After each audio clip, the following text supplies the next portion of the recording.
Welcome back to the channel.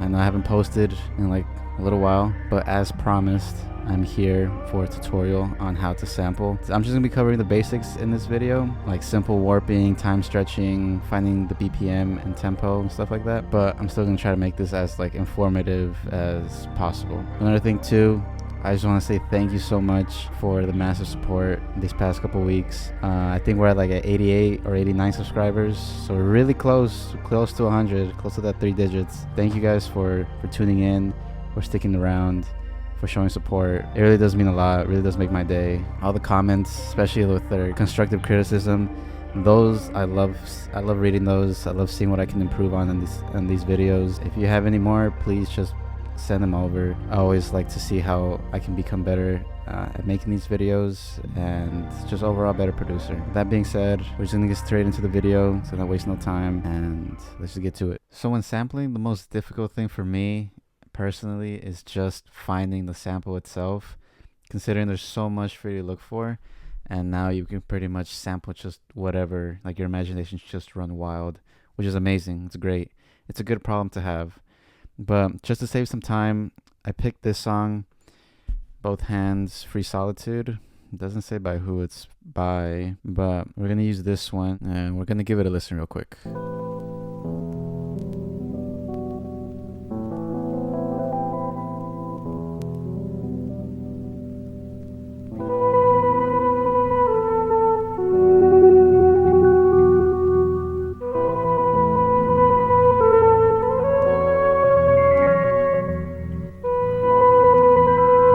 So when you first drag in your sample, it's already going to be like warped. Ableton has this great feature where it kind of already does the warping for you in the beginning, but it does start you on beats. The audio is on beats, and if you really listen to it,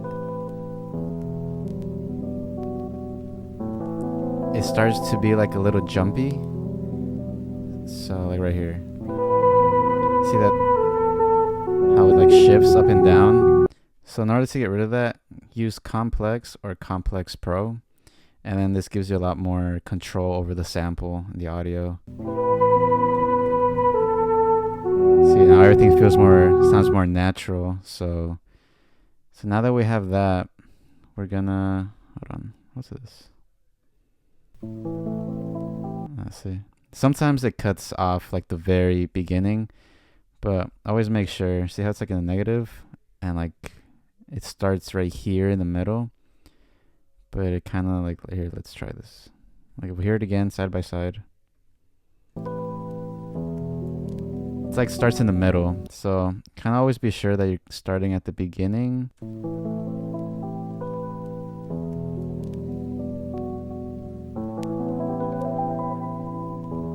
The sound was just perfect, dude.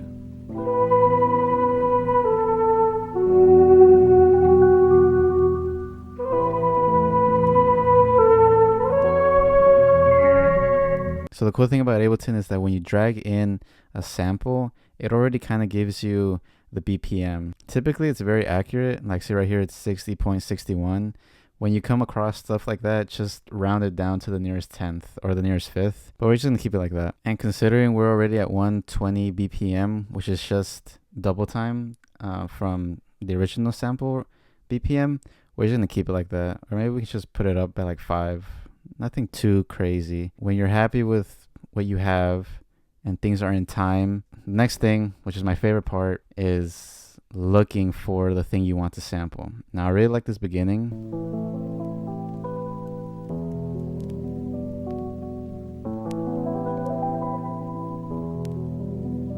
At the Rhodes. Before the saxophone comes in, or the flute, whatever it is, I'm gonna chop it. And this is where you can like really manipulate something. So we're at 1. Here, let's actually fix this. Let's set this to 1.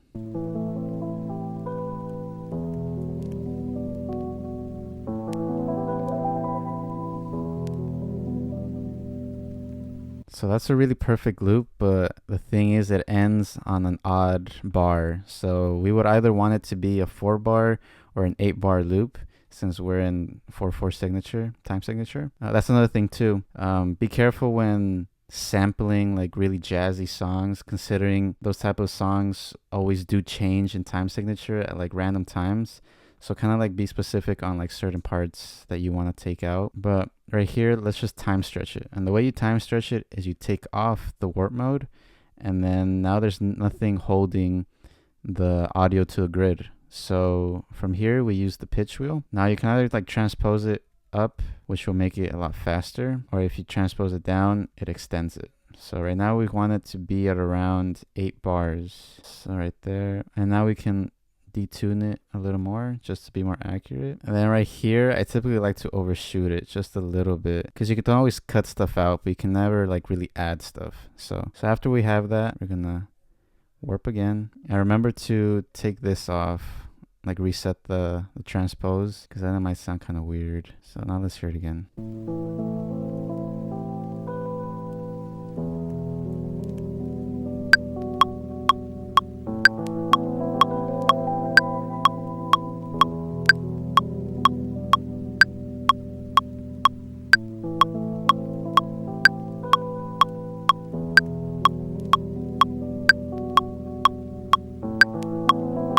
It's a little out of time, but the cool thing is how you can just do this and then put it to the nearest beat. When sampling, look for the transients. Now the transients are like these peaks in the audio file. Those are kind of a good indicator of where you're at in the sample. And the other thing too, when you're putting things to the grid, you don't have to like put every single note on the grid. The main ones that you would want to like look for are when they land on 1 and when they land on 3, since 1 is your downbeat when things are going to reset, and if things aren't really like accurate there, then it's going to sound weird. And 3 is typically where your snare is going to be, and then everything else is just touch-ups.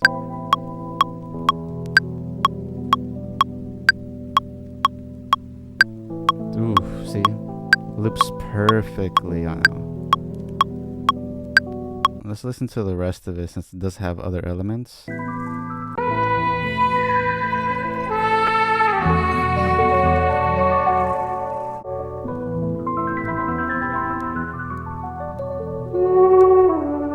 And then from here, we're going to start layering these elements together. So we're going to do the same thing we did with this one, where it's not at an even either 4 or 8 bars. So we're going to time stretch it. We're just going to unwarp it, and it's going to set it all the way over there. So then we just transpose it up, and then we just detune it a little bit.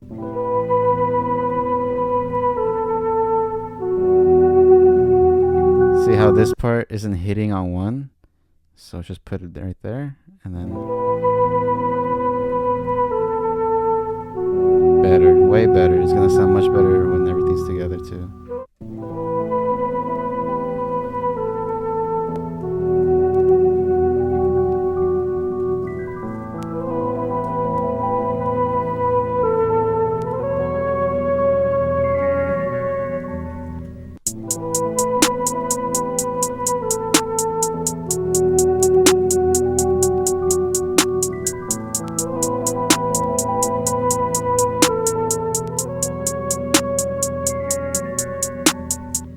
These little chimes, I'm gonna start adding some delay on them.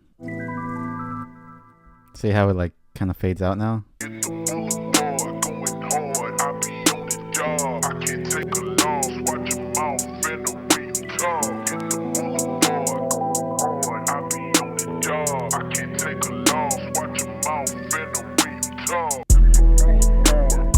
See, but I don't like that that little like what is it called? Like little buzz sound. I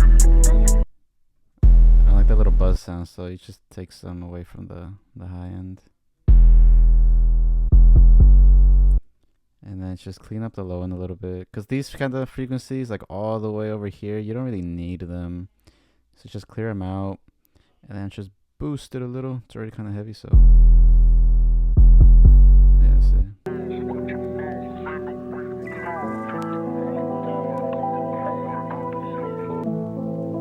The rate up a little.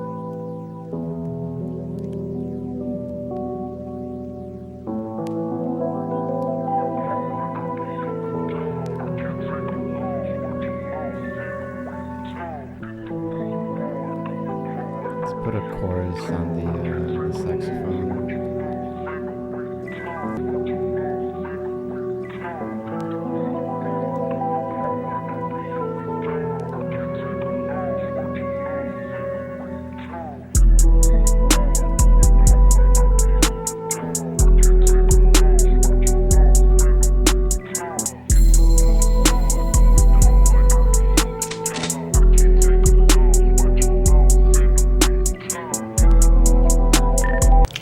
Look, man, I do what I can do to help y'all.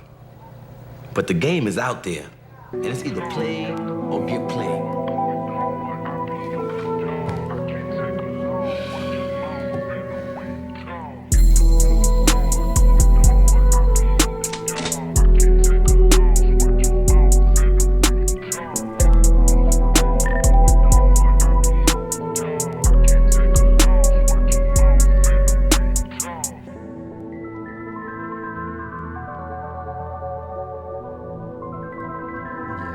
Just like I wanted that.